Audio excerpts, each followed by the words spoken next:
You want to know the secret how to get better and make progress? Oh, there is no secret. God damn it. That's the problem that you're chasing cheat codes and shortcuts, but there are no shortcuts and no cheat codes. The only secret is there is no secret, and the only thing you need to do is to be consistent. That's the only thing you need to think about and worry about. If you can maintain the consistency every week, not missing any workouts, then you will get better and then you will make a progress. And that's what you should chase. Yes. And that's what I was doing this past 4 weeks. That's why I didn't record any new episode because basically I was doing the same workouts and the same runs again and again, day by day, workout by workout, week by week. And that's the thing that when you do this long prep for the marathon or ultra running race, a lot of time it's going to be boring, repetitive, mundane, and it should be like that, and that's okay. And when you can find the fun in that repetitive, boring, mundane work, then you can make a progress and then you can actually see what you're capable of and you can maximize your potential. But if you will not be able to stay consistent, you will never maximize your potential. That's the rule, that's the principle. I'm not making those rules. That's the name of the game, consistency. So as you can see here in the first 3 weeks of the second blog, which was about doing most of the work around thresholds, LT1, LT2, and then also increasing slowly the volume, aka distance and elevation. So I did 92 Ks, 109 and 106, and then also slowly increasing that elevation. So in the first 2 weeks, I did 15 times 3 minutes at 341 minute per K pace with 90 seconds float. And that was really good work. And after I always do extra like steady miles. So I did 16 minutes at 4 minute per K pace. And I repeat that 2 times, and then third week I changed it a bit as it was the last day of the 2024. I did double threshold. So in the morning I did 4 times 8 minutes at 341, and evening I did 8 times 1 kilometer at 330. Now, doing double threshold, that's not really necessary for something like 100 plus K with 7,000 meters of elevation gain. It was more about like the mental or like the confidence boost, finishing the year strong, especially because I missed 2 months because of the fractured bone. I just felt like I wanted to finish the year strong and feeling good and having that confidence boost. And I had the confidence boost because it was great work and felt really strong in both of those workouts. And especially the recovery day after was really good. And I didn't feel like I did too much and I could continue with the work. So that was very beneficial. Also, my good friend Tibor, aka German Torpedo, was here for Christmas for 2 weeks. So we did a couple of long runs, which is, I would say, that's the only cheat code you can use that you can run with someone, with a good friend, and when you have a good conversations, those long runs felt so effortless for me, and we did like 2 3 4 hours, and really it was like nothing. So that was a great change a bit because most of the time, like 99% of my workouts I doing on my own. So I was that was really good. So thank you, Tibor. Thank you, German Torpedo. And the fourth week, which was the last week, was kind of like a deload, although maybe not the classic deload week. I ran only 4 days and I had 3 days off. Usually I would have only one. So in that way, it was a deload week. But then Saturday I did a 50K run with 2,270 meters of elevation gain. And the reason behind was to first of all do the longer distance and do more of elevation. Second, I wanted to test my new shoes I will use for the race.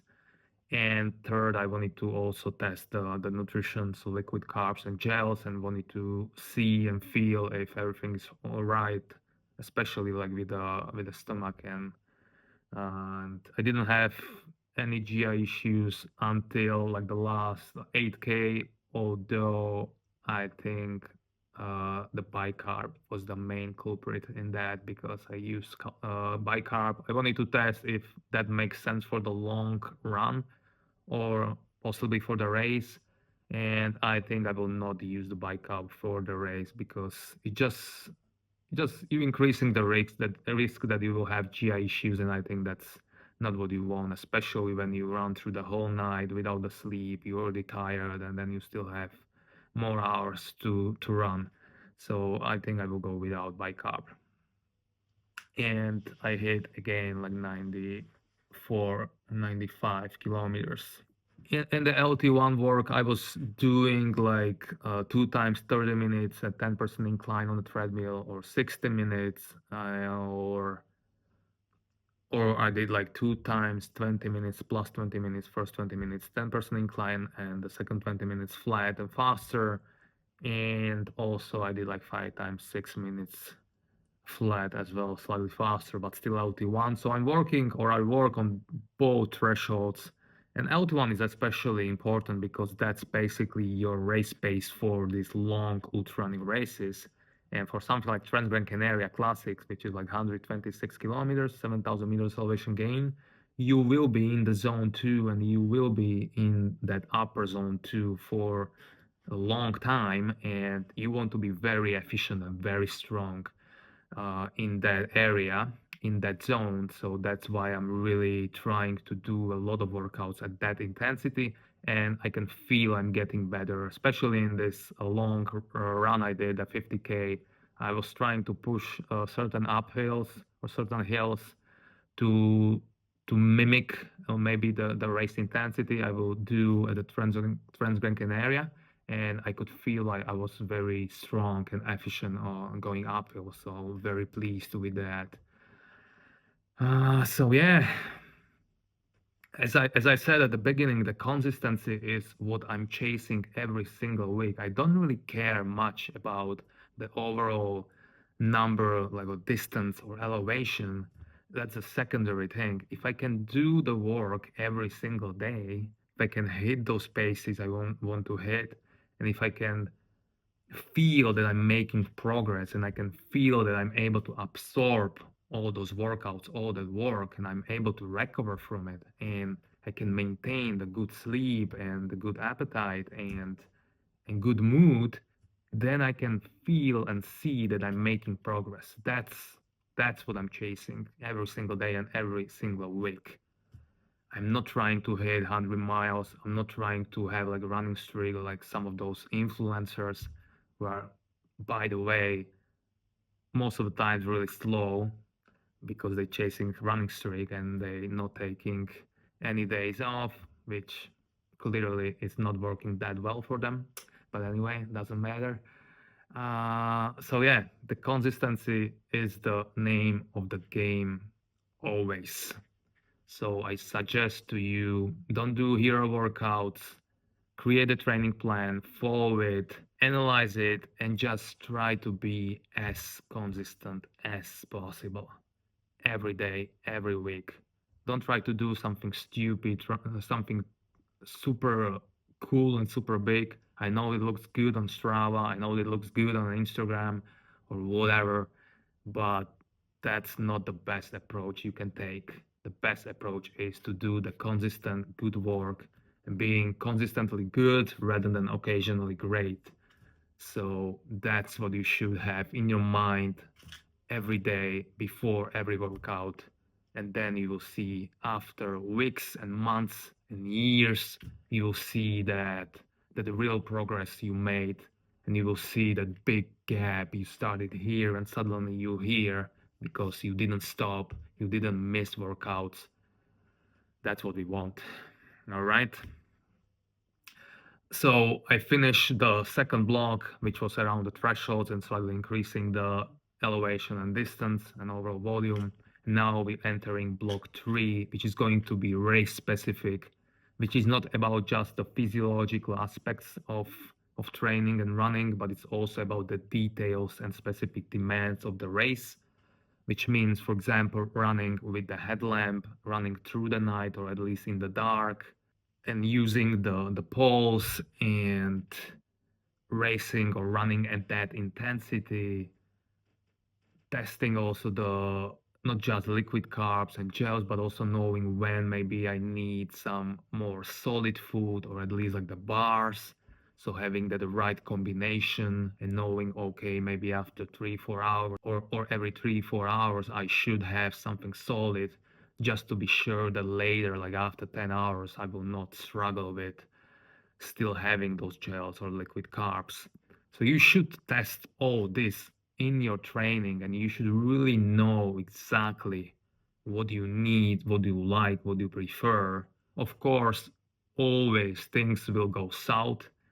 You can expect that eventually, sooner or later, something will be worse than you would wish for, but to have the solid plan is always a great idea because then you more chilled, you don't feel any anxiety because you know what to expect. You know it because you already did it. You already did it in your workouts. You did it for weeks and weeks and weeks. So you have that experience, you have that knowledge.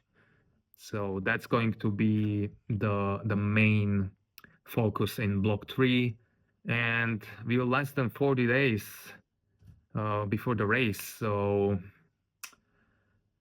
things getting serious now. Things getting serious. I'm feeling really, really good, and now entering the 4 more weeks of good training, and this time, yeah, I will increase the volume even more, and I don't know what I will hit. As I said, not the most important thing, but I think I will be around 130, 140 kilometers and like 6 or 5, 6, maybe 7,000 meters elevation gain per week. We'll see though. I'm not chasing those numbers. I'm chasing progress. That's what matters. So that would be it for episode. What's this episode? Number 5, although it's like 4 episodes in one. Anyway, thank you for watching and see you in the next one.